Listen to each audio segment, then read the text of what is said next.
हैं राष्ट्रीय पंचायत न्यूज। नमस्कार, स्वागत है आपका राष्ट्रीय पंचायत में।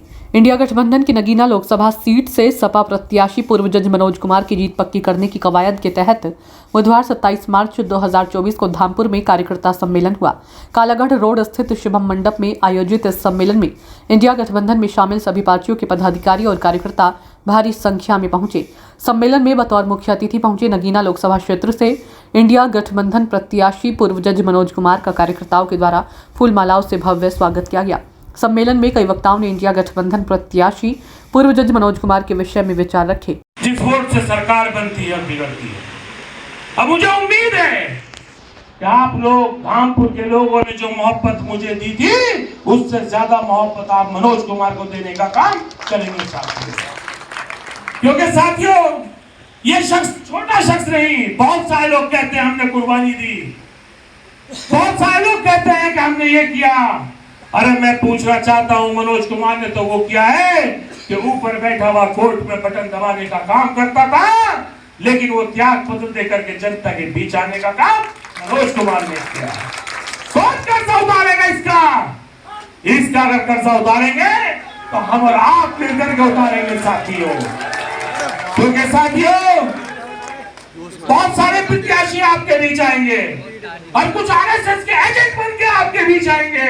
अब वो आरएसएस के एजेंटों को आप जानते हैं, उनका काम है कि हम जाएं और वोटों को बरगलाएं। बहुत सारे साथी हमसे ही सवाल करते हैं कि आपने उन्हें टिकट क्यों नहीं दिया। हमने कहा हमसे टिकट मांगा ही नहीं। अच्छा मांगा नहीं तो गठबंधन में कहां से आते हैं? हमें क्या परेशानी कि आप जाते नेता के पास, नेता से गठबंधन की बात करते हैं, लेकिन कोई गठबंधन नहीं हुआ। आपने पूरी विधानसभा लोकसभा के अंदर शुरू से झूठ बोलने का काम किया और लोगों को बहकाने का काम किया। इसलिए मैं आज आपसे कहना चाहता हूं क्योंकि आप वो लोग हैं जो रीढ़ की हड्डी हैं, और रीढ़ की हड्डी नहीं, आप लोग पूरा जिस्म हैं। और आप लोग वो लोग हैं जो चाहेंगे तो बना देंगे, जो चाहेंगे तो बिगाड़ देंगे। लेकिन मुझे उम्मीद है समाजवादी पार्टी का एक एक कार्यकर्ता और कांग्रेस पार्टी का एक एक कार्यकर्ता मिलकर के इस इंडिया गठबंधन को जिताने का काम एक साथ करेंगे। तो हमसे बड़ा बदकिस्मत कोई नहीं होगा और आने वाले वक्त में कोई आदमी कुर्बानी करने को तैयार नहीं होगा। चूंकि अवाम जो है फैसला गलत कर रही है, तो अवाम का फैसला अल्लाह का फैसला होता है। आज लोग तरह तरह से मुगालते कर रहे हैं, डिवाइड करने की कोशिश कर रहे हैं। तो मैं ये कह रहा हूँ, इस मुल्क के हक में, इस मुल्क के इंटरेस्ट में, अगर आप अपने बच्चों के मुस्तकबिल के लिए हर हिंदू, मुसलमान, सिख, ईसाई जो भी इससे मुतासिर है वो ये दुआ कर रहा है कि खुदा करे ये मनोज साहब जो है ये जीत के इलेक्शन में आए तो हमें एक नया रहनुमा मिलेगा, बेहतर रहनुमा मिलेगा। वहीं इंडिया गठबंधन प्रत्याशी पूर्व जज मनोज कुमार ने अपने संबोधन में कहा कि अब समय आ गया है कि हम सबको मिलकर संविधान को बचाना है, क्योंकि दूसरी तरफ संविधान को खत्म करने का काम चल रहा है। सम्मेलन में मनोज कुमार ने कहा कि भीमराव अंबेडकर कहते थे कि अगर हम सिर्फ 2 वक्त की रोटी के लिए जीते हैं तो इससे अच्छा मर जाना सही है। रोटी तो हम खुद ले लेंगे अगर हम शिक्षित रहेंगे, इसलिए हमें शिक्षित बनना है। 400 के पार का मतलब क्या समझते हो आप लोग? जब 272 में सरकारें बन सकती हैं तो ये 400 के पार का मतलब क्या होता है? संविधान बदलना।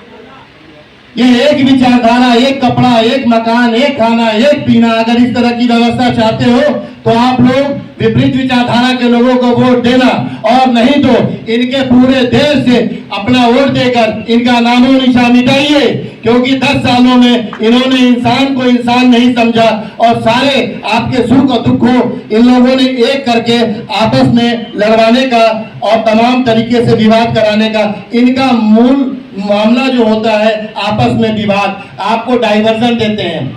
इनका हजारों साल का इतिहास भी रहा है कि जब जब आप देखेंगे तो ये डाइवर्जन करते हैं। लड़ाई हमारी और आपकी अगर बीचों बीच है तो ये तीसरे को खड़ा करके लड़ाई लड़ाते हैं और अंतिम में षड्यंत्र के साथ जीतने का भरसक प्रयास करते हैं। तमाम तरीके से उठापटक, गुमराह करने वाले लोगों को प्रोत्साहित करना, तमाम तरीके से जब आप लड़ने में काबिल नहीं हुए तो इस तरीके से एक व्यवस्था बनाई जा रही है जिससे कि आप और हम कमजोर पड़े और हम लोग मनोवैज्ञानिक रूप से दुर्बल बने। अब हम लोगों की नीति और नियत एक होनी चाहिए, क्योंकि यह आखिरी चुनाव भी हो सकता है कि बार बार जो आप लोगों ने वोट दिए होंगे शायद इस बार इस मुल्क का आखिरी चुनाव हो, क्योंकि नारा 400 के ऊपर जा चुका है। ईवीएम पे तमाम चौराहों पे आंदोलन शुरू हो चुके हैं और दो घटनाएं इस मुल्क की आप लोगों को भूलना नहीं चाहिए।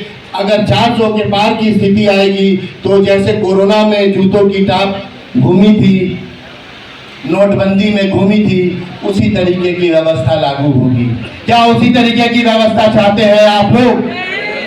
प्रत्याशी मनोज कुमार ने कहा कि हमारा मुकाबला उसी मौजूदा सरकार से है जो ईडी के सहारे विपक्षी दलों और उनके नेताओं पर ज्यादती कर रही है। इस जुर्म को हमें खत्म करना है, इसलिए इस इंडिया गठबंधन के साथ हमको मिलकर चलना है। ये इंडिया गठबंधन कोई मामूली गठबंधन नहीं है, बल्कि इस गठबंधन से ही देश की तस्वीर बदलेगी। इस दौरान पूर्व विधायक नईम उल हसन, विधानसभा अध्यक्ष बहादुर सिंह, मतलब अंसारी, मेराज अंसारी, बरकत अब्बासी, जफर एडवोकेट, जसराम सिंह, ओमकार यादव, हाजी निजामुद्दीन हुसैन, अहमद अंसारी, नगरपालिका अध्यक्ष कमरुल इस्लाम, इकबाल अहमद, उदयराज सिंह चौहान, हाजी अकबर सिंह, हाजी सहितन रहमानी, हाजी हसन, रामपाल कश्यप, सहवाग राणा, छात्र सभा प्रदेश सचिव इमरान नवाज, इमाम अंसारी, फैजान मलिक, सोहेल अलवी, आमिर अंसारी, आमिर अलवी, जुबैर चौधरी, उमेश चौधरी, फहद चौधरी, जैद भाई आदि मौजूद रहे। लोकसभा सीट नगीना से ब्यूरो रिपोर्ट, राष्ट्रीय पंचायत।